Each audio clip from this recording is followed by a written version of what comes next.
મને સાહેબ પીડા એક જ છે કે આમાં માગીને શું માગી રહ્યા છે જવાનો? મેન જરૂરી છે કે આ શહીદ પરિવારની બહેનો શું ગુજરાતથી દિલ્હી જશે?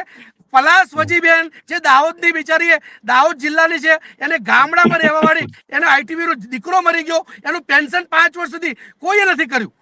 સંગઠનને ખબર પડી, સંગઠને એનો કાગળ કાર્યવાહી તો કરવી પડશે સાહેબ. તો એ કાગળ કાર્યવાહી થઈ ત્યારે બેનનું પેન્શન ચાલુ થયું. તો આવા પ્રશ્નો માટે કમસે કમ એટલીસ્ટ કલ્યાણ બોર્ડમાં શું ફરક પડે છે? 16 કલ્યાણ બોર્ડ ઓલરેડી સરકાર ખર્ચ કરી દીધું છે, એમાં એક ટેબલ જ મૂકવાનું છે. બીજો પ્રશ્ન મેં કીધું સાહેબ, આ ટ્રેન સોલ્જર છે, જનતાના પૈસાથી આ ટ્રેન સોલ્જર બન્યા છે. એ ટ્રેન સોલ્જરની વ્યવસ્થા એવી લાવો જેથી દેશના જનતાના પૈસાનું પાણી ના ફેરવાય. સારી જગ્યાએ એમને નોકરી લગાવો. આ અપમાન, સિક્યુરિટી 5, 10 હજાર, 15 હજારની નોકરી કર્યા, કોનું અપમાન સાહેબ? દેશનું અપમાન છે. એ જવાનું થોડું અપમાન છે.